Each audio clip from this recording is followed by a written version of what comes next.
qui se connaissent, mais peut-être pas si bien que ça.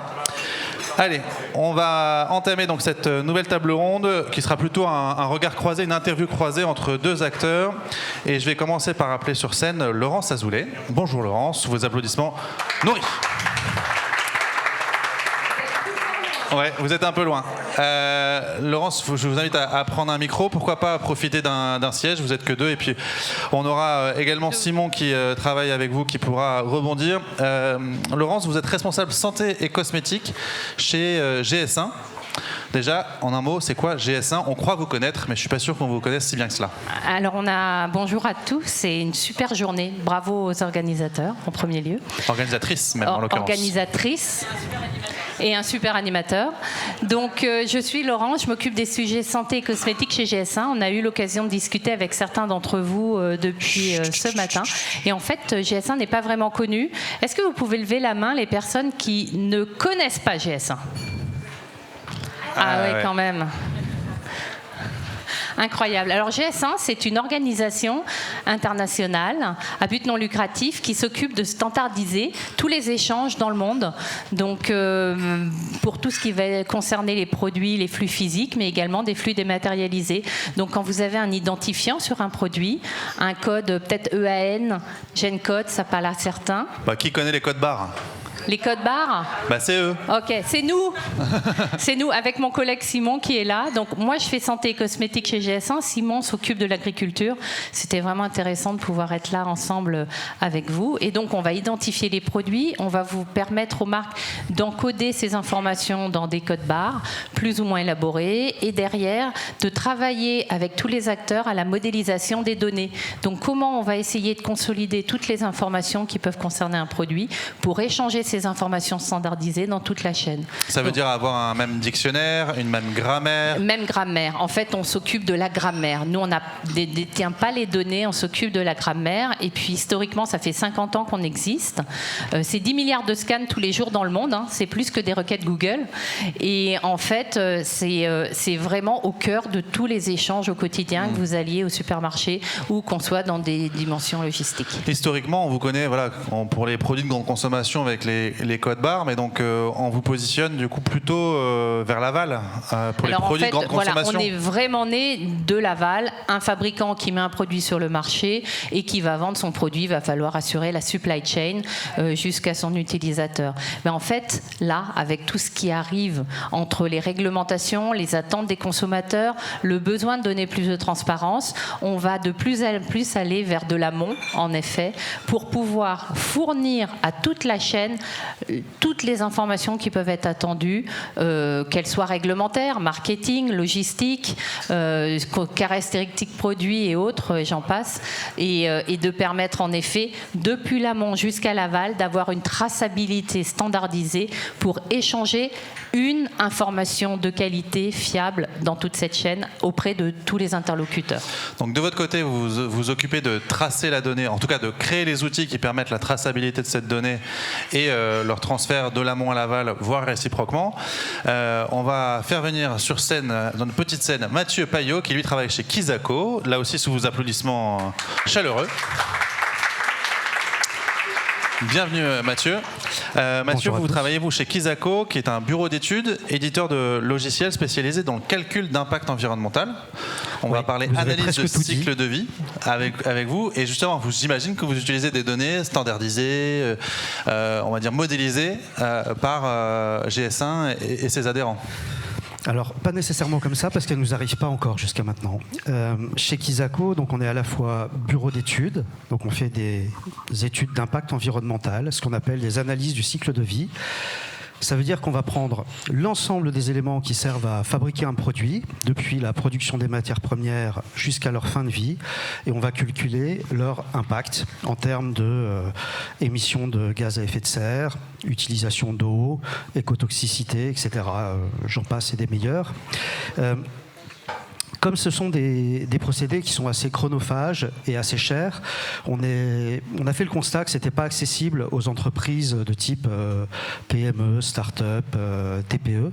Et c'est pour ça qu'on a créé un logiciel qui s'appelle Kizako Maker, K-Maker, pour, on va dire, démocratiser l'accès à ces méthodes d'évaluation de cycle de vie, d'évaluation environnementale. Donc voilà, toute l'idée, c'est vraiment de pouvoir, par cette évaluation, orienter des processus et des démarches d'éco-conception qui, on l'a vu, en plus, sont de plus en plus encadrés réglementairement. On excuse, elle aurait dû être parmi nous, Charline Radola, qui est écotoxicologue, qui a créé le laboratoire de formulation galéniforme et qui évalue la sécurité des produits. Mais peut-être que Sandrine pourra toucher 2 mots sur la question de toxicologie, d'écotoxicologie tout à l'heure, le moment venu, si tu le souhaitais, ou maintenant, si tu veux prendre la parole. Je ne suis pas toxicologue, mais c'est vrai que Charline devait être là ce matin pour exprimer un petit peu justement sur cette table ronde là, d'établir la chaîne d'approvisionnement, l'écotoxicologie. D'abord la toxicologie qui est réglementée. L'écotoxicologie derrière vient calculer en fait tous les impacts. En fin de vie. En fin de vie, mais en environnement terrestre et en environnement aquatique. Donc du coup, forcément, ça fait un petit peu la chaîne, la boucle. La boucle est bouclée, voilà. C'est des sujets de fin de vie qui sont abordés dans les analyses de cycle de vie. Tout à fait. On peut très bien intégrer dans nos analyses de cycle de vie des résultats d'études de toxicologie réalisées par une Charline, par exemple. Ouais. Et avec un point qu'elle m'avait expliqué, que je vous retraduis aujourd'hui, c'est que si une démarche toxicologique est obligatoire, c'est souvent, on va dire, dans les mains du toxicologue. La méthode d'appliquer, la façon de calculer et de réaliser l'étude toxicologique, j'espère que je ne dis pas de bêtises, n'est pas elle-même complètement normée. Et du côté de l'écotoxicologie, qui est plutôt l'impact sur la biodiversité, alors que la toxicologie, c'est plutôt pour la santé humaine, écotoxicologie, donc impact sur la biodiversité et l'environnement au sens large, milieu terrestre et aquatique, tu l'as dit. Ça, par contre, c'est pas encore obligatoire. Non, pas que je sache. Tu veux compléter, Sandrine ? Alors non, c'est pas obligatoire. On rêverait que ça le soit, parce que du coup, quand vous brossez les dents, par exemple... Je suis pas sûr que toutes les marques ici présentes rêveraient d'avoir à faire des... Alors c'est des coûts supplémentaires, c'est certain. Mais imaginez, je sais pas, vous brossez les dents, votre dentifrice, alors vous fermez le robinet et puis votre geste il s'arrête là, vous passez à autre chose. Sauf que faut imaginer la continuité du produit et tous les ingrédients qui composent ce produit-là, qui continuent dans les canalisations et qui arrivent à un moment donné dans un écosystème qui soit aquatique ou terrestre. Donc derrière, il faut calculer, vérifier en fait les impacts qu'il puisse y avoir. Et ça, non, ce n'est pas obligatoire. Et il n'y a rien encore en termes de réglementation qui vise à obliger en tout cas les laboratoires ou les marques de qui va prendre la responsabilité, qui va payer ce coût-là. Aujourd'hui, on travaille sur la toxicologie, donc d'un point de vue humain. Santé humaine. Où là, c'est obligatoire, mais il n'y a rien sur l'autre côté, quoi. L'écotoxicologie. Voilà, donc c'est des démarches bénévoles.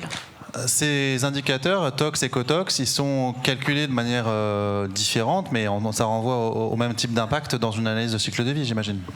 C'est des impacts qu'on différencie. En fait, dans une analyse de cycle de vie, classiquement, on va calculer, je dirais, 16 impacts qui vont typiquement de la toxicité humaine, cancérigène, en passant par l'utilisation des sols jusqu'aux émissions de gaz à effet de serre. Donc c'est très complet. Mais là, on est sur de la modélisation. Avec la toxicologie et l'écotoxicologie, on est vraiment sur l'analyse in situ, en laboratoire. Complètement. On peut avoir des analyses, par exemple en écotoxicologie, on peut avoir des analyses sur des organismes aquatiques avec des taux de décès à 50% en fonction des concentrations de doses létales, par exemple. Et donc là, on aura des données, on va dire, en écotoxicologie, en toxicologie qui sont, on va dire, mesurées, alors qu'avec et elles peuvent venir s'intégrer dans des modélisations que vous faites pour avoir des approches plus globales sur l'impact dans des analyses de cycle de vie. J'ai tout bon ? C'est complètement ça. Je reviens sur les premières questions que j'ai pu poser tout à l'heure. Vu de votre fenêtre, est-ce que vous pensez que les consommateurs de produits cosmétiques sont réellement sensibles à l'empreinte environnementale des produits et l'origine des matières premières ? Alors, je pense que c'est une évidence. On le voit dans notre quotidien, déjà en tant que consommateur. Les consommateurs, c'est clair que ça prend de plus en plus de place. Et les utilisateurs de produits cosmétiques veulent de plus en plus avoir d'informations sur les produits. Ils veulent de mieux en mieux comprendre d'où viennent les ingrédients, les effets du produit, son impact sur l'environnement. Et on sent vraiment une croissance très très forte de ces attentes auprès des marques. Vous parlez de produits de grande consommation aussi avec GS1. Et désolé, c'est une question qu'on n'avait pas prévue, mais vous saurez rebondir. Je suis surpris aussi de votre discours, parce que quand on regarde les succès de Shein ou Temu ou ces plateformes où on peut acheter tout et n'importe quoi à l'autre bout du monde, c'est peut-être pas les mêmes consommateurs qui sont consommateurs de ces marques de hyper fast fashion et des produits de cosmétiques naturels. Alors, je pense qu'il en faut pour tout le monde, il en faut pour toutes les bourses, il en faut aussi pour toutes les appétences envers les sujets environnementaux. Donc voilà, le marché est fait de telle manière que nous avons une globalisation des échanges, et après, l'important, ça va être que chaque marque puisse avoir le discours adapté à ses actions. Et cohérent, ouais. Et de la cohérence. En fait, je pense que c'est ce qu'on ressent tous. Moi, personnellement, quand je vais choisir une marque, si je veux tester une nouvelle marque, je vais plus simplement regarder le produit, sa composition, ses allégations sur le packaging. On va commencer à regarder peut-être d'autres choses aussi. Le prix ? Le prix, bien évidemment. Ça fait partie. En fait, c'est un mix en fait de toutes ces effets, ces compositions, ces attributs, ces attributs du produit. Mathieu, justement, c'est un des partis pris aussi de Kizako d'essayer d'allier économie et environnement. Est-ce que les marques que vous accompagnez dans l'éco-conception de leurs produits, voilà, quelles sont leurs motivations ? Là aussi, je reviens sur cette question. Est-ce que c'est une motivation marché, une motivation réglementaire, et une motivation qu'on a commencé à traiter autour de la sécurisation de leur sourcing, en disant, bah voilà, en développant ce type de filière, je développe des partenariats un peu plus solides avec des producteurs à l'amont qui auront des pratiques plus pérennes, plus durables ? Alors dans les moteurs, déjà pour rebondir sur la consommation, je crois qu'il y a une espèce de conflit intérieur entre le besoin de consommer et l'envie de consommer bien. Et ça, c'est quelque chose que les consommateurs renvoient aux marques. On avait fait un baromètre avec OpinionWay il y a quelques années maintenant, qui montrait que les consommateurs étaient tout à fait conscients de leur rôle dans le bien consommé, on va dire, sur tous les marchés, mais que donc ils étaient conscients de l'effort qu'ils allaient devoir faire, mais ils attendaient beaucoup d'efforts de la part aussi des marques et des distributeurs pour leur proposer finalement des produits qui soient acceptables à des prix acceptables. Parce qu'il y a aussi un conflit entre le porte-monnaie et l'ambition environnementale. Et donc nous, effectivement, chez Kizako, le credo qu'on a, c'est d'essayer de concilier la désirabilité de votre produit, sa durabilité et sa rentabilité. Parce que c'est ce qui fait qu'on va réussir à avancer. Et ça rebondit sur le fait qu'aujourd'hui, la plupart des marques et des entreprises pour lesquelles on travaille et qui viennent nous solliciter, c'est des entreprises qui sont en train de se développer, qui sont en train justement de concilier ces trois facteurs et qui sont en train de rechercher des fonds. Et je pense que 80%... On le redit doucement pour qu'on comprenne bien, c'est des boîtes qui sont en croissance, en amorçage, en recherche de financement public, mais surtout peut-être privé, des investisseurs qui ont des attentes particulières vis-à-vis de la durabilité des produits. Ça va de la start-up en crowdfunding à la série A ou série B dans le langage des start-up, donc des start-up qui sont des tours de financement à plusieurs millions d'euros. Je pense que l'année dernière, le portefeuille d'entreprises qu'on accompagne, ils ont levé à peu près 12 millions d'euros. Et l'année d'avant, on a été impliqué dans un financement, dans un échange de participation. Évidemment, quand on investit des millions et des millions d'euros, on veut s'assurer que son investissement, il est pérenne, il va durer et qu'il n'est pas trop sensible au réchauffement climatique. Sans le savoir, on a fait des études d'impact environnementaux sur un parfum. Et derrière, cette étude, elle a servi dans un deal de 700 millions d'euros. C'est-à-dire qu'on nous a posé des questions pour savoir comment vous aviez...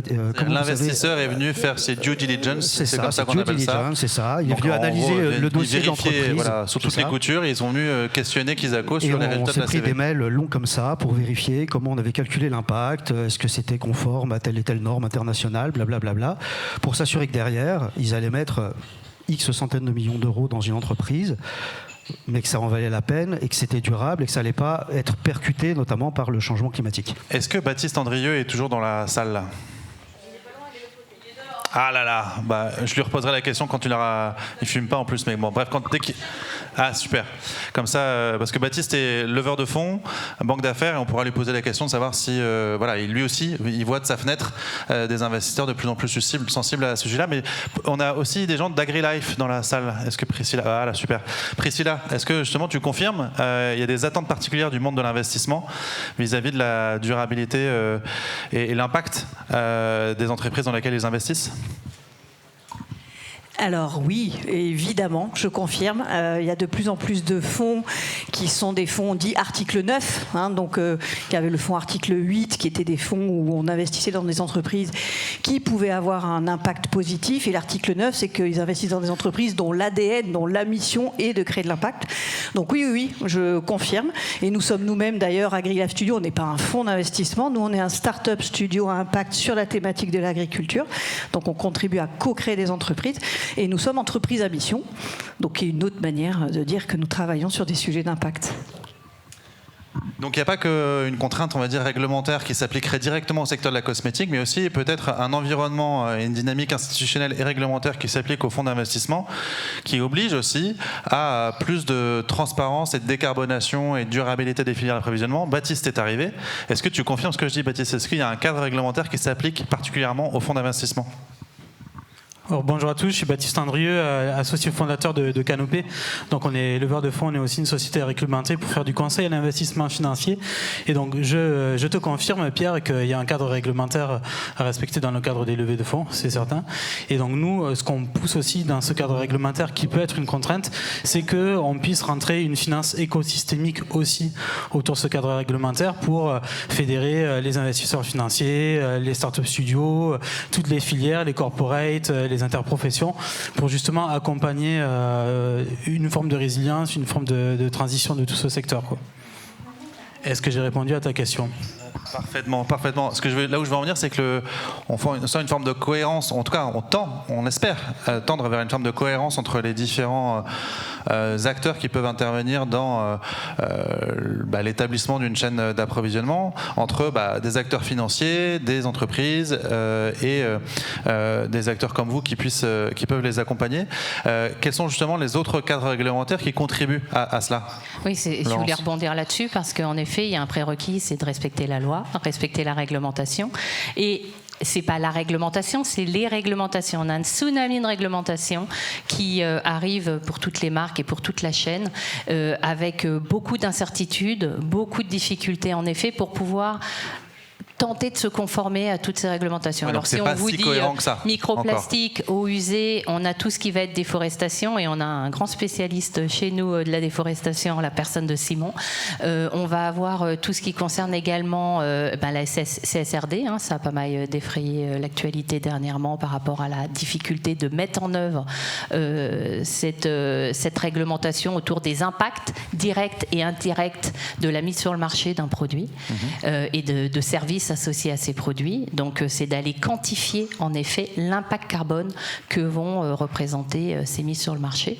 Et puis on a également une réglementation autour de l'éco-conception que tu as évoqué, Mathieu. Alors il y a des acronymes terribles, c'est très très barbare. C'est le SPR, c'est le règlement sur l'éco-conception. Et l'éco-conception, ça va être un passeport digital. Donc les cosmétiques vont y venir. Ça concerne normalement tout ce qui est bien durable, mais les cosmétiques vont également être concernés par la mise en place d'un passeport digital qui va communiquer énormément d'infos depuis ce fameux aval de la composition des ingrédients, d'aller tracer au plus près la composition du produit pour comprendre en effet son impact dans l'environnement, et également assurer une traçabilité sur la vie ou les vies du produit qui est mis sur le marché. Donc avec l'enjeu, justement, je parlais de cohérence, d'essayer de s'assurer d'une bonne applicabilité et d'une une bonne cohérence entre ces différents cadres réglementaires. C'est tout Oui, tout l'enjeu, j'imagine. sauf qu'on a une réglementation, mais on n'a pas les actes délégués qui expliquent comment ça va marcher. Donc, tout le monde est en train de chercher à se projeter sur cette réglementation sans savoir exactement ce qui est attendu. Alors, on a les organisations telles que Cosmed qui est présent, qui travaillent sur le sujet, en lien avec Cosmetics Europe, donc la fédération européenne du sujet, qui essaye de pousser en effet une certaine logique et qui a obtenu un délai pour ne pas être dans les filières prioritaires d'application de ce passeport. Comment ? Donc, ça veut dire que la filière cosmétique ne serait pas aux avant-postes de la durabilité. On va laisser le textile, les batteries, les produits de construction commencer déjà un petit peu à débroussailler le sujet. Mathieu, il y a un autre sujet dont on n'a pas encore évoqué, c'est l'affichage environnemental. On en parle beaucoup pour les produits agroalimentaires. Quid des produits cosmétiques ? Est-ce que ça va devenir obligatoire ? Alors, il y a quelques années. Et qu'est-ce que c'est ? Tout à fait. Alors l'affichage environnemental, c'est l'équivalent du Nutri-Score, mais pour l'impact environnemental. Vous voyez tous le Nutri-Score qui vous dit si un produit est plus ou moins bon pour la santé ou en termes d'intérêt nutritionnel. Là, c'est un label, en tout cas pas un label, un score qui doit définir pour un produit donné son niveau d'impact ABCDEF. Le secteur prioritaire, il y a plusieurs secteurs prioritaires, plusieurs secteurs identifiés. D'une part, le textile, c'est quelque chose qui est plutôt bien sur les rails actuellement. Il y a l'agroalimentaire, donc comme on est quand même là actuellement sur une réunion avec l'agriculture, je pense que vous êtes au courant. Ça a donné lieu à énormément de débats entre des teneurs de l'agriculture extensive, de l'autre côté intensif, les tenants du bio, la prise en compte de la biodiversité, etc. Donc énormément de débats depuis... technique, hein, on parle vraiment de lobbying technique assez intense depuis au moins 5 ans. Sur ce projet-là. Il y a encore des concertations actuellement sur la méthode. Vous pouvez d'ailleurs vous connecter, je pense aujourd'hui, donner votre avis sur le site du gouvernement, du ministère de la Transition écologique, sur les méthodes de calcul. Et donc pour la cosmétique ? Et pour la cosmétique, c'est censé venir après. Il y a un rapport interministériel qui doit dater de 2022, auquel on avait contribué Kizako, qui fixe une ligne de route sur la transition écologique de la filière cosmétique et parfum, qui mentionne l'affichage environnemental comme étant... une des directions à prendre. Mais aujourd'hui, il n'y a pas réellement de travaux vraiment enclenchés dans ce stade, dans ce sens, notamment pour des questions de disponibilité de données, puisque la cosmétique, c'est des dizaines de milliers d'ingrédients, chacun avec ses procédés de fabrication, différentes voies de fabrication, donc pas mal de complexité. On va en reparler dans un instant, cette question des données. Par contre, il y a un point qui est sûr, si l'affichage environnemental reste volontaire, peut-être harmonisé, mais en tout cas à court terme, pas encore obligatoire, ce qui est sûr, c'est qu'il va y avoir une harmonisation des allégations environnementales. Tout à fait. Avec la directive Green Claim, en fait, on essaie d'homogénéiser au niveau européen toutes les allégations environnementales. On a un marché unique. L'objectif, c'est effectivement d'avoir des méthodes de calcul et des possibilités uniques dans l'Union européenne et homogènes dans l'Union européenne sur l'ensemble du marché commun en termes de communication. Donc il y a une méthode de calcul européenne, par exemple, des impacts environnementaux, qui s'appelle le Product Environmental Footprint. Ça, c'est merci mon accent berrichon. Et donc il y a cette directive Green Claim qui fixe le PEF. Merci, c'est plus facile. Donc l'empreinte environnementale de produits.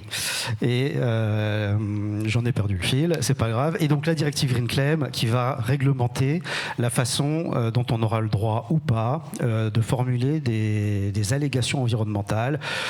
Par exemple, neutre en carbone, ça on sait que ça saute, mais il va falloir pouvoir les justifier par des méthodes et des calculs scientifiques partagés sur des méthodologies partagées. Mais quid des labels privés ? On a des très belles marques qui ont développé historiquement des démarches. C'est la fin des labels privés, style en 2027. En tout cas, c'est ce qui est annoncé aujourd'hui. La fin des labels privés, donc point important. Je reviens sur cette question des données, puis je me tourne vers vous, Simon. Venez nous rejoindre en piquant le micro à votre collègue Laurence. Merci. Pour faire ce type d'analyse de cycle de vie, qui sont à la base de l'affichage environnemental, mais plus largement de démarches d'éco-conception. Donc, n'attendons pas l'affichage environnemental pour se lancer dans ce type de démarche, on l'a vu. D'autant qu'il y a quand même des enjeux de rendre des comptes auprès de l'aval de la filière et auprès des organismes réglementaires. On a besoin de pas mal d'informations. Est-ce qu'on a accès à ces informations dans l'amont agricole ? Oui, alors... Pour compléter un peu ce que tu as dit, je vais reprendre des mots qui ont été dits pendant toute la journée. qu'on le veuille ou non, pour s'adapter au changement climatique, il va falloir à un moment donné que les matières premières soient bien produites, ça a été dit ce matin. Il va falloir aussi que nous, en tant que consommateurs, on veut beaucoup de transparence et on veut des éléments de preuve.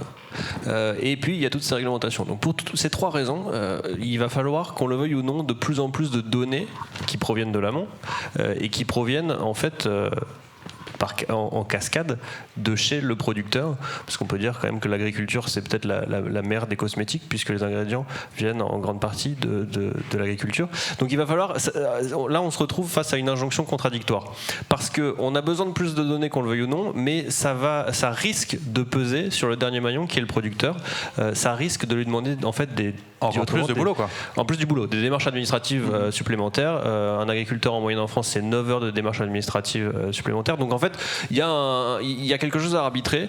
Il va falloir trouver les moyens de simplifier tout ça. Et justement, une des briques indispensables pour simplifier ça, c'est d'utiliser des standards de données qui vont simplifier, fluidifier l'échange de données. Par exemple, quel agriculteur n'a jamais rêvé de pouvoir remplir une déclaration qui aille dans sa déclaration PAC, dans son plan prévisionnel de fumure, dans son cap de ZER s'il est éleveur, que sais-je encore. Ça, c'est un exemple de standardisation qui n'est pas GS1, mais c'est un exemple de standardisation qui illustre comment on peut optimiser ces échanges de données. Oui, mais à chacun ses standards. Du coup, qui est le standard du standard? Du coup, GS1, entre l'information PAC et les standards que j'utilise pour la PAC, est-ce que ça va être le même que celui que GS1 établit pour une filière de biens de grande consommation? Alors si c'est pas le même, c'est pas un standard. Donc en fait, il faut pouvoir se mettre d'accord pour le plus largement possible, utiliser le même modèle de données pour que la même donnée écrite une fois puisse aller aussi peut-être dans la plateforme triple performance. Et où est-ce qu'on en est dans le processus ? Dans le processus, nous, GS1, on est de plus en plus sollicités par nos membres qui, à la base, nous demandaient plutôt des échanges de données à l'aval des chaînes alimentaires pour récupérer ces données. Donc, il y a plein d'organismes qui font ça. Nous, on est plutôt sur le début avec des pilotes qui sont dans d'autres filières et notamment sur l'élevage. Il y a une expérimentation qui commence pour simplifier la façon dont on va suivre ce qu'ont mangé les vaches. C'est très important pour faire du comté, par exemple. Ou du lait qui pourrait demain être utilisé dans des produits agroalimentaires. Je te redonne la parole dans un instant, Mathieu. Juste avant ça, Simon, est-ce que le code barre va pouvoir supporter toutes ces informations ? Absolument pas. Le code barre, c'est donc c'est la fin une du code barre. Donc c'est la fin du code barre. Alors, pas tout à fait. En fait, c'est la fin du code barre EAN13, celui que vous retrouvez sur tous vos produits pour pouvoir passer en caisse des magasins. Donc, c'est un petit code avec plein de barres et en dessous, il y a 13 caractères. Ça, c'est l'identifiant du produit. Celui-là, à terme, va disparaître et il va être remplacé par un QR code. Je fais un petit cling-cling à une des personnes, à Victoire, à qui j'ai pu discuter tout à l'heure du sujet du QR code. Donc, c'est un QR code qui va à terme remplacer un code barre statique qui ne contient qu'une seule info, la référence du produit. Le QR code qu'on appelle augmenté GS1 va permettre beaucoup plus de choses avec un seul code. On va pouvoir continuer à passer à la caisse du magasin parce qu'on retrouvera dans l'URL, dans la séquence encodée dans le QR code, le nom du domaine vers lequel il faut pointer, la page du site web pour aller chercher des infos. Je suis un consommateur, je vais chercher une info sur le produit, la composition, un tuto, je peux aller chercher tout un tas d'informations, comment je recycle mon pack. Et puis, en même temps, ce même QR code va pouvoir servir à passer à la caisse du magasin. Ce même QR code utilisé avec une application par un logisticien, il va pouvoir récupérer les informations qui ne concernent que ce logisticien. Et puis, on va pouvoir avoir de plus en plus d'engagement avec le temps pour aller vers le consommateur et vers les tiers avec lesquels on travaille. Donc ça, c'est une fois qu'on a fait le travail et on a organisé toute la traçabilité. Mais juste avant ça, il faut encore pouvoir calculer l'empreinte environnementale si on veut pouvoir en rendre compte. Et je me tourne vers toi, Mathieu, sur l'amont agricole, encore une fois, je reviens là-dessus. Est-ce que c'est facile pour toi d'avoir accès, la réponse est un peu dans la question, d'accès aux pratiques des agriculteurs qui sont des données clés pour pouvoir calculer tes analyses de cycle de vie ? C'est pas facile et surtout ça nécessite une grande finesse. Je vais vous donner un exemple. Si on prend le cacao, alors c'est pas une production locale, alors Serge est peut-être pas là, mais je sais pas si ça poussera en France dans quelques années. Le cacao... On arrive à faire du thé, donc pourquoi pas bientôt. Alors, on n'en est peut-être pas très loin. Le cacao, dites-vous qu'en fonction du mode de culture, vous pouvez passer en termes d'impact carbone. Je vais prendre juste l'impact carbone, je zoome sur lui. Un seul indicateur, alors qu'il y en Un a seul 16. indicateur, et si on en a 16, je ne vais pas vous les passer en revue, mais en fonction du mode de culture, vous allez avoir des rendements très très différents, en fonction de l'irrigation, en fonction du mode de culture type agroforesterie ou autre, etc. Vous avez un rendement qui va de 1 à 4 en gros. Et à partir de là, on peut calculer l'empreinte carbone de ça. Si vous prenez en compte une agroforesterie qui est vraiment très conservatrice des sols, qui déforeste pas du tout, etc., vous allez avoir un cacao qui va, pour chaque kilo, absorber du CO2.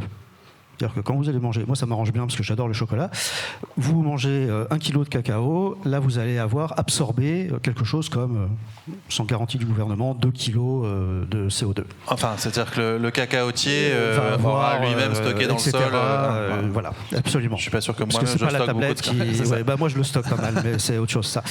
Derrière, si vous changez de méthode d'agroforesterie, tout en restant dans ce domaine-là, vous allez plutôt émettre 2-3 kilos de CO2 ou d'équivalent CO2. Ouais, de l'intérêt d'avoir des données réelles hyper précises et réelles. et pas que des données moyennes, quoi. Et si vous êtes dans un mode de culture du cacao où vous déforestez, comme vous pouvez parfois avoir en Indonésie par exemple, donc c'est très important d'être renseigné sur comment ça se passe sur place, là vous allez émettre quelque chose comme 20 kg de CO2 par kilo de cacao à cause de la déforestation, parce que les sols vont perdre énormément en richesse, etc.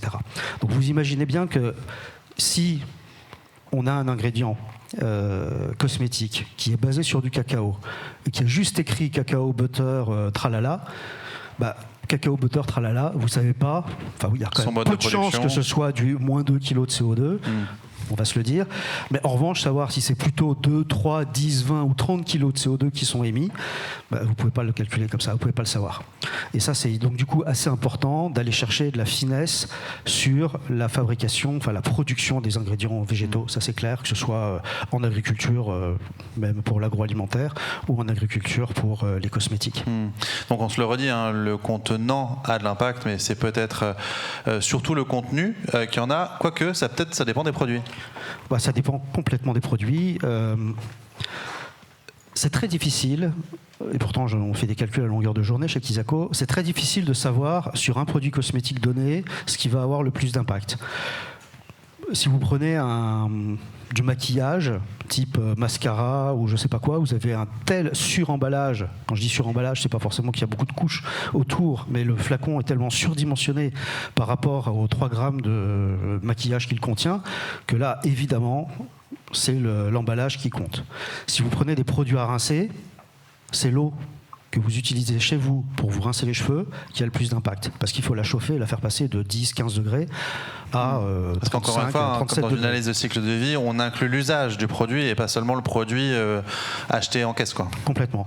Et puis si vous prenez des actifs, récemment on a modélisé une crème qui était à base d'extrait de pitaya, donc le fruit du dragon. En fait, il y a 3 grammes de pitaya par kilo de pulpe qui elle-même doit représenter que la moitié du poids du fruit, etc. Plus les procédés d'extraction, plus le transport depuis le Vietnam, plus vous avez un impact monstrueux de cet extrait, s'il est cultivé là-bas, etc., dans des conditions comme ça.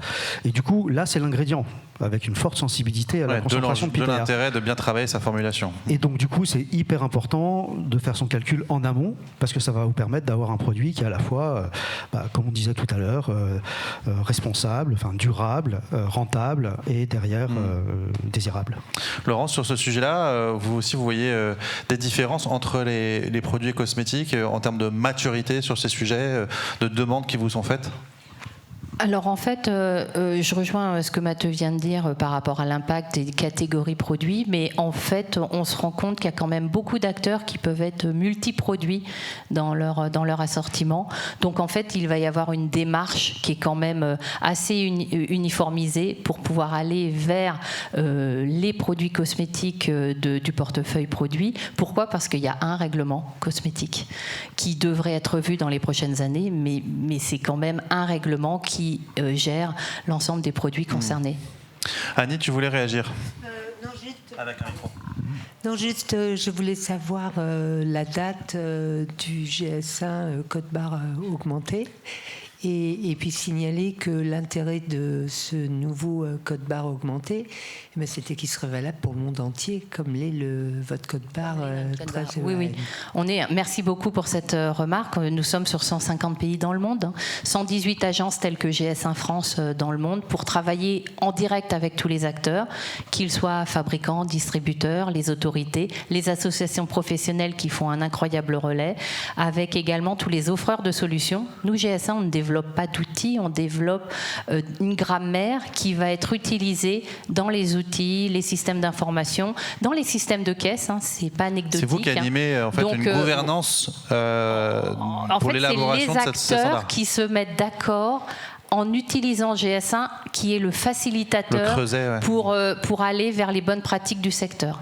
Et ça, en effet, on le fait au niveau mondial. Donc ce qu'on fait en étant là avec vous aujourd'hui, ça doit se passer dans d'autres pays également, d'autres GS1, d'autres personnes de chez GS1 vont au contact en effet des adhérents, des secteurs, pour essayer d'engager cette dynamique, sachant que la grande distribution s'est engagée à être prête à lire indifféremment un code-barre classique et un QR code à fin 2027. Alors on va avoir un peu de temps ici ou là, on est bien d'accord, et on va avoir une phase de cohabitation de code, donc le code classique avec un QR code associé pendant quelques années, on le sait bien, mais on a des engagements qui sont très forts de la part de marques cosmétiques. Alors voilà, oui, on avait préparé une petite slide juste pour vous montrer en effet qu'on passe d'une économie plutôt linéaire, j'utilise, je jette, et on avait un code barre qui faisait juste le job de passer à la caisse du magasin et qui n'avait aucune information derrière ce code. Et on va passer vers un QR code qui va permettre en effet d'accéder à de l'information différenciée en fonction des attentes vers de l'info réglementaire ou non, pour les autorités, pour les consommateurs. Le but, c'est de donner un champ de possibilités totalement infini, et c'est les marques qui vont s'approprier ça. Des marques ont déjà commencé, N'hésitez pas à aller voir en magasin des marques qui ont déjà commencé à mettre les 2 codes sur leur packaging pour aller chercher de l'info, des tutos, de l'Eco-Beauty Score par exemple, entre autres. Donc, tant que c'est encore autorisé, si j'ai bien compris. Ça va être réglementé. Je me tourne maintenant vers la salle. Est-ce que vous avez des questions, des remarques? Plein de questions qui se posent. Alors je commence par Charlotte. J'ai une question pour Mathieu. Alors, pardon, moi j'ai toujours mon prisme outre-mer. Dans les calculs de l'impact des produits, quand on regarde la chaîne de transport, parce que souvent en France, les gens parlent local. Mais en fait, nous, on est français, mais on est loin. Et en fait, on ne peut vendre qu'en France, en réalité. On n'a pas le droit de vendre dans le territoire. Enfin, c'est pas tellement pratique. Et donc, je prends l'exemple. C'est de l'export, après. Pardon ? Je dis, après, au-delà, c'est de l'export. Oui, mais c'est ça. Alors qu'à côté, on a les États-Unis, mais c'est de l'export, mais la France, c'est pas de l'export. Et paradoxalement, si on regarde l'empreinte carbone, typiquement, prenons la banane, puisque je suis spécialiste de la banane. Par exemple, nous, si on n'avait pas la banane, nos conteneurs repartiraient à vide, et notre coût, puisqu'on importe tout de la France, serait pour la population extrêmement très cher. Et donc finalement, ça contribue à une espèce de cercle vertueux. Est-ce que ça, c'est pris en compte justement dans les calculs? Parce que tout à l'heure, tu parlais du fait que tu tiens, par exemple, pour les produits rincés, tu regardes l'impact de l'eau. Est-ce que pour l'outre-mer, vous prenez en compte justement cet impact des flux, des conteneurs vides ou pas vides? Quelque part, en partie. Après, ce qu'il faut avoir en tête, c'est que le porte-container n'est pas un moyen de transport qui est ultra impactant. Alors oui, évidemment, ça émet du CO2 quand ça vient de Chine, tout ça. Oui, ça émet pas que du CO2, ça émet aussi, ça favorise aussi les pluies acides, par exemple, ce genre de choses-là. Mais c'est pas quelque chose qui va avoir le plus fort impact, par exemple. Et puis ça aura toujours moins d'impact qu'une banane, je sais pas, du Guatemala, par exemple, ou quelque chose comme ça. Donc, tant qu'on cultive pas la banane en métropole, et tant qu'on a envie de manger des bananes, il n'y a pas de problème, il faut manger la banane et la faire venir des Antilles. Et sur l'impact de retour à vide, etc., il y a des choses. En fait, si j'écoute ce que tu dis, quand vous avez envie de manger des bananes, c'est le jour où vous n'avez plus envie d'en manger, on peut pas ça ma question, la question c'est vraiment, si tu me réponds comme ça, excuse-moi, je vais pas le prendre bien en fait. Vas-y. C'est tellement, c'est terrible. Hein, non, ce que je veux dire, c'est ce que je voulais, c'était déculpabilisant en disant que fallait pas culpabiliser de manger de la banane. Non, mais ça c'est le consommateur qui y pense. Hein. Et je parle aussi pour l'aérien. Des fois, il y a des flux aériens. En fait, et c'est toujours la même question, c'est que nous, on importe plus qu'on exporte, que ce soit en aérien, que ce soit en maritime. Donc en fait, la question, c'est est-ce que justement dans ce calcul de chaîne d'appro, ça peut être pris en compte, en tout cas pour que ce soit plus équitable pour nous, en fait. En fait, on parle de règles d'allocation. Est-ce que quand on calcule l'empreinte environnementale de la banane, est-ce qu'on alloue une partie de cette empreinte finalement à un transport de matières premières autres qui a pu être nécessaire aux Antilles ? Plutôt que de le faire supporter tout le coup à la banane. On fait pas forcément. Je prends cet exemple. On fait pas forcément porter de bénéfices à ce stade sur le calcul, mais c'est intéressant et ça se regarderait, je pense. Ouais, parce que comme en fait, ça souligne l'interdépendance des flux.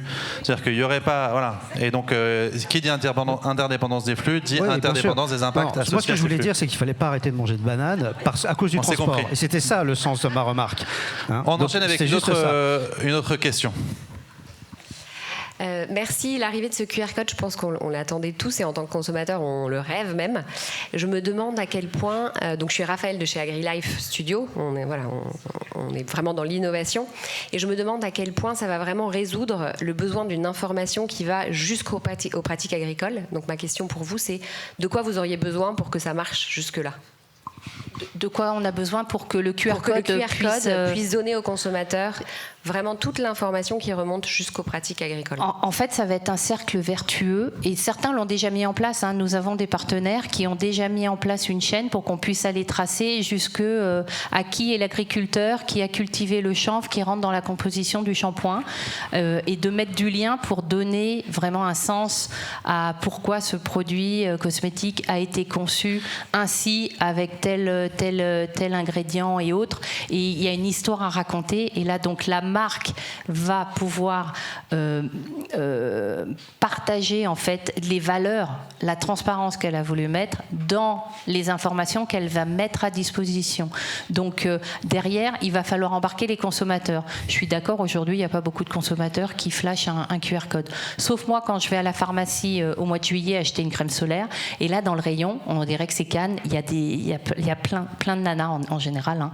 Il y a beaucoup moins d'hommes, mais les hommes sont aussi autorisés à utiliser de la crème solaire et à s'intéresser à la composition, et on les voit vraiment s'intéresser parce que la crème solaire c'est vraiment un produit, on entend tellement tout et n'importe quoi au sujet de la composition qu'on imagine tout un tas de choses autour de ce produit-là, alors que les autres produits cosmétiques peuvent également être concernés. Donc en fait il va falloir embarquer les consommateurs, et puis à côté de ça il va y avoir tous les impacts réglementaires où on va mettre à dispo aussi de l'information à destination des consommateurs. Elle ne sera pas forcément toujours regardée, mais c'est comme le QR code pendant Covid. Avant, on ne s'intéressait pas beaucoup au QR code. Dès lors qu'on a démocratisé son utilisation, c'est devenu quelque chose pas forcément pour des beaucoup super plus raisons. accessible. Pas pour des bonnes raisons, mais en fait, ça a pris un petit peu plus son sens. Est-ce que, Simon, je te laisse réagir et je te pose une question en même temps. Finalement, est-ce que c'est pas tant l'information qui m'intéresse ou le fait que la marque ait été en capacité de me fournir l'information ? C'est exactement ça. C'est avant tout un formidable outil de pédagogie et de transparence. Par contre, ça ne garantit pas que l'information qui a été mise dedans est vraie, et ça ne garantit pas qu'on ait de l'info à mettre dedans. Donc en fait, au travers du QR code, on standardise l'aval, on donne une façon de mettre en avant des choses, des bonnes pratiques, etc. Mais le prérequis pour avoir des infos de l'amont à mettre, c'est de les avoir récoltées. Donc avec deux chemins possibles, soit ça pèse sur l'agriculteur, soit on a un peu automatisé les choses sans que ce soit une usine à gaz. Eh ben, on va donner la parole à... Pardon Annie, si je me permets de garder... la main. Je vais d'abord donner la parole justement sur ce sujet à Olivier Ruchot qui travaille chez Scopix et qui justement propose des solutions qui servent la traçabilité des pratiques agricoles. Oui, exactement, bonjour. Alors la question que je me posais, c'est quel rôle vous jouez sur la normalisation de la traçabilité, parce que effectivement, derrière un QR code, de permettre d'afficher qui est le producteur, c'est bien, mais ça fait un peu marketing. Pour moi, c'est pas de la traçabilité. On sait de chez qui ça vient, mais on ne sait pas dans quelles conditions ça a été produit. Alors après, il y a un vrai problème d'acquisition de l'information. Mais donc ça, aujourd'hui, on travaille sur des solutions pour faciliter la vie des agriculteurs, parce que c'est un vrai écueil que de leur demander de renseigner toute cette information de traçabilité dans le détail, dans quelles conditions ils ont produit, quelles sont les pratiques culturales, quels sont les produits utilisés, voire quel lot de produits ils ont utilisé. Tout ça, c'est compliqué. Mais même si on leur amène une solution comme ce qu'on fait pour leur faciliter grandement la vie sur cette acquisition, la question que je me pose, c'est quelle normalisation vous apportez pour rendre ça compréhensible, interprétable par l'aval. Je peux vous répondre sur les premiers use cases qu'on a, qui sont l'élevage. Les premiers cas d'usage. Les premiers cas d'usage, je te remercie. Qui sont l'élevage, pas encore trop la cosmétique. Demain, probablement les fertilisants. En fait, l'idée, c'est d'avoir des modèles de données qui sont discutés tous ensemble, qui contiennent toutes les informations sur un sujet qui nous intéresse, par exemple les phytos, par exemple les fertilisants, par exemple l'alimentation des animaux, qu'on pourra utiliser tout au long de la chaîne. Ce qu'on fait sur l'élevage, c'est que chaque aliment, quand il arrive chez un éleveur, il est accompagné d'un BL qui contient un bon de livraison, qui contient toute l'information qui caractérise cet aliment, qui peut ensuite être exploité soit par l'éleveur pour faire de la performance en élevage, soit par ses partenaires pour vérifier que l'éleveur respecte bien ses cahiers des charges, pour calculer un bilan carbone, pour toutes ces informations-là. Tout l'enjeu, si je peux me permettre, et après, promis, je te donne la parole. C'est bon, Annie? C'était juste, si on demande beaucoup au monde agricole, assurez-vous, et si vous, marque de la cosmétique, vous demandez de plus en plus d'informations au monde agricole, posez-vous la question de savoir à quoi ça leur sert à eux. C'est-à-dire que les agriculteurs passent leur temps à donner de l'information vers l'aval pour juste dire ce qu'ils font déjà bien, sans que ça leur serve à grand-chose. Et que ce soit une contrepartie contractuelle suffit rarement à ce que ce soit un véritable levier incitatif. Je fais réagir monsieur qui semble avoir quelque chose à dire avant de donner vraiment le mot de la fin à Annie. Promis. Justement, moi je suis producteur, donc Tancrède de Coër. Je produis de la bourrache et de l'onagre en France. Et ma question, elle est assez simple, c'est à votre avis, est-ce que ça va devenir une norme ou est-ce qu'on va pouvoir quand même en tirer une valeur ajoutée de notre côté? C'est-à-dire aujourd'hui, toutes les infos qu'on nous demande, est-ce que je vais être obligé de vous les donner à travers ma déclaration PAC ou à travers n'importe quoi? Ou est-ce que quand demain je vais devoir vendre mon huile, aujourd'hui j'ai rien à cacher, mais est-ce que j'en aurai une valeur à en tirer, quoi? Est-ce que j'ai un bénéfice à tirer de ça, quoi? En fait, alors déjà, première clarification, la donnée ne passera jamais par GS1. Nous, on produit les choses qui facilitent l'échange de données. Donc nous, on n'aura jamais accès aux infos. Et il y a plusieurs bénéfices. Moi, j'ai des agriculteurs qui travaillent avec nous là-dessus, parce qu'il y a plusieurs bénéfices qui sont attendus. Le premier, c'est de simplifier les démarches administratives, de passer beaucoup moins de temps à faire de l'archivage de papier, à faire des audits, à remplir des formulaires, etc. Ça, c'est le premier bénéfice. Le deuxième bénéfice, c'est de valoriser les pratiques, parce que ça permet de s'inscrire plus facilement dans des démarches avec des cahiers des charges qui peuvent être assez exigeants, en diminuant les démarches qui y sont associées. Et le dernier levier, c'est j'ai perdu le fil. Mais moi j'en ai un troisième, c'est de faire en sorte qu'il y ait un retour d'information, encore une fois, à l'agriculteur. C'est-à-dire que j'imagine que vous seriez vachement intéressé à fournir de l'information à vos partenaires, si eux en retour vous permettez, grâce à l'analyse de ces informations, d'améliorer vos pratiques et la performance technico-économique de votre exploitation, sur la bourrage par exemple. Voilà. Ouais, et aujourd'hui, on donne.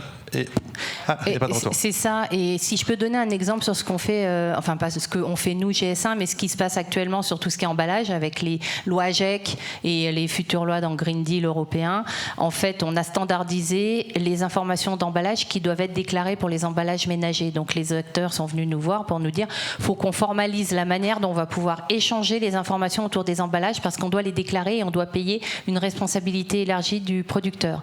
Donc il y a un impact financier, il y a un impact de déclaration obligatoire auprès d'un organisme, un éco-organisme. Le but pour ça, c'est qu'après ça puisse rentrer dans toute cette démarche d'éco-conception et d'aller vers une diminution des emballages. Donc en fait, il va falloir, on donne au début, on formalise et on donne pour ensuite pouvoir aller dans un cercle où tout le marché va accompagner aussi le fait d'aller vers une diminution des emballages. Donc en fait, je comprends, il y a toute cette démarche de donner sans voir le retour, ouais. Mais à un moment ça va... un petit mot de la fin, Jean-Marc. C'est juste une remarque, c'est pas une question, parce que vous avez évoqué à plusieurs reprises les notations environnementales, Eco-Beauty Score. On a participé aux deux, l'Eco-Beauty Score et le Green Impact Index. Donc aujourd'hui, le Green Impact Index existe, il est utilisé par plusieurs dizaines d'entreprises en France et en Europe, où il est lisible. Mais surtout, le message que je voudrais vous délivrer, c'est n'attendez pas pour vous poser les questions qui sont demandées dans ce système de scoring, n'attendez pas un éventuel blanc-seing de l'administration sur tel ou tel label, parce que l'administration, elle est très embêtée qu'il y en ait deux.